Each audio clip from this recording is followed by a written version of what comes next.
दोस्तों, पुराने समय की बात है। एक राजा था। वह बड़ा समझदार था और हर नई बात को जानने को इच्छुक रहता था। उसके महल के आंगन में एक बकोली का पेड़ था। रात को रोज नियम से एक पक्षी उस पेड़ पर आकर बैठता और रात के चारों पहरों के लिए अलग अलग 4 तरह की बातें करता। पहले पहर में कहता, किस मुख दूध पिलाऊं, किस मुख दूध पिलाऊं। दूसरा पहर लगते बोलता, ऐसा कहूँ ना दीक, ऐसा कहूँ ना दीक। जब तीसरा पहर आता तो कहने लगता, अब हम करबू का, अब हम करबू का। जब चौथा पहर शुरू होता तो वह कहता, सब बम्मन मर जाएं, सब बम्मन मर जाएं। राजा रोज रात को जागकर पक्षी के मुख से चारों पहरों की 4 अलग अलग बातें सुनता, सोचता पक्षी क्या कहता, पर उसकी समझ में कुछ न आता। राजा की चिंता बढ़ती गई। जब वह उसका अर्थ निकालने में असफल रहा तो हार कर उसने अपने पुरोहित को बुलाया, उसे सब हाल सुनाया और उससे पक्षी के प्रश्नों का उत्तर पूछा। पुरोहित भी एक साथ उत्तर नहीं दे सका। उसने कुछ समय की मोहलत मांगी और चिंता में डूबा हुआ घर चला आया। उसके सिर में राजा की पूछी गई चारों बातें बराबर चक्कर काटती रही। वह बहुतेरा सोचता पर उसे कोई जवाब न सूझता। अपने पति को हैरान देखकर ब्राह्मणी ने पूछा, तुम इतना परेशान क्यों दिखते हो? मुझे बताओ, बात क्या है? ब्राह्मण ने कहा, क्या बताऊं, एक बड़ी ही कठिन समस्या मेरे सामने आ खड़ी हुई है। राजा के महल का जो आंगन है वहाँ रोज रात को एक पक्षी आता है और चारों पहरों में नित्य नियम से 4 अलग बातें कहता है। राजा पक्षी की उन बातों का मतलब नहीं समझा तो उसने मुझसे उनका मतलब पूछा, पर पक्षी पहेलियाँ मेरी समझ में नहीं आती। राजा को जानकर क्या जवाब दूँ, इसी उधेड़ में हूँ। ब्राह्मणी बोली, पक्षी कहता क्या है, जरा मुझे भी सुनाओ। ब्राह्मणी ने चारों पहरों की चारों बातें कह सुनाई। सुनकर ब्राह्मणी बोली, वाह, यह कौन कठिन बात है, इसका उत्तर तो मैं दे सकती हूँ।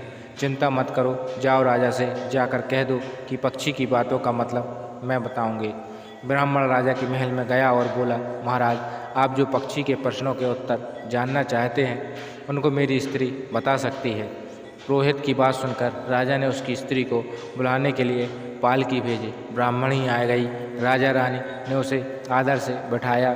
रात हुई तो पहले पहर पक्षी बोला, किस मुख से दूध पिलाऊं, किस मुख से दूध पिलाऊं। राजा ने कहा, पंडितानी सुन रही हो पक्षी क्या बोलता है? वह बोली, हाँ महाराज, सुन रही हूँ। वह अधकट बात कहता है।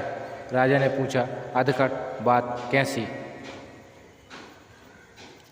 पंडितानी ने उत्तर दिया, राजन सुनो, पूरी बात इस प्रकार है।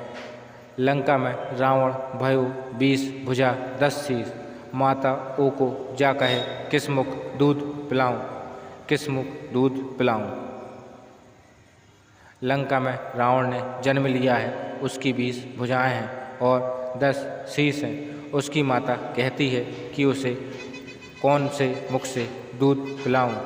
राजा बोला, बहुत ठीक, बहुत ठीक, तुमने सही अर्थ लगा लिया। दूसरा पहर हुआ तो पक्षी कहने लगा, ऐसो कहूँ न दीक, ऐसो कहूँ न दीक। राजा बोला, पंडितानी, इसका क्या अर्थ है? पंडितानी ने समझाया, महाराज सुनो, पक्षी बोलता है, घर जम्ब नवदीप, बिना चिंता को आदमी, ऐसो कहूँ न दीक, ऐसो कहूँ न दीक।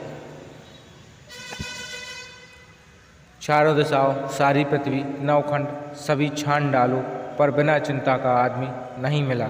मनुष्य को कोई ना कोई चिंता हर समय लगी ही रहती।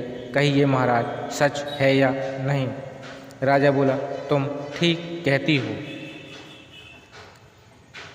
तीसरा पहर लगा तो पक्षी ने रोज की तरह अपनी बात को दोहराया, अब हम करबू का, अब हम करबू का।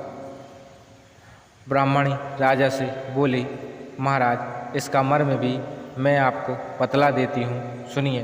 5 वर्ष की कन्या साढ़े ढाई ब्याह बैठी कर्म विसूरती, अब हम करबू का, अब हम करबू का। 5 वर्ष की कन्या को 60 वर्ष के बूढ़े के गले बांध दो तो बेचारी अपना कर्म पीट कर यही कहेगी, अब हम करबू का सही है ना महाराज? राजा बोला, पंडितानी तुम्हारी यह बात भी सही लगी। 14 पहर हुआ तो पक्षी ने चोंच खोली। सब ब्राह्मण मर जाएं, सब ब्राह्मण मर जाएं। तभी राजा ने ब्राह्मणी से कहा, सुनो पंडितानी, पक्षी जो कुछ कह रहा है क्या वह उचित है? ब्राह्मणी मुस्कुराई और कहने लगी, महाराज मैंने पहले ही कहा है कि पक्षी अटकत बात कहता है। वह तो ऐसा सब ब्राह्मण के मरने की बात कहता है। विश्व संगत जो करे, सुरा मांस जो खाए, बिना सपरे भोजन करे, वे सब ब्राह्मण मर जाएं, वे सब ब्राह्मण मर जाएं। जो ब्राह्मण वैश्य की संगति करते हैं, सुरा और मांस का सेवन करते हैं और बिना स्नान किए भोजन करते हैं, ऐसे सब ब्राह्मणों का मर जाना ही उचित है।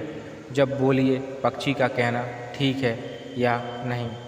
राजा ने कहा, तुम्हारी चारों बातें 52 तोला पाँव शक्ति ठीक लगी। तुम्हारी बुद्धि धन्य है।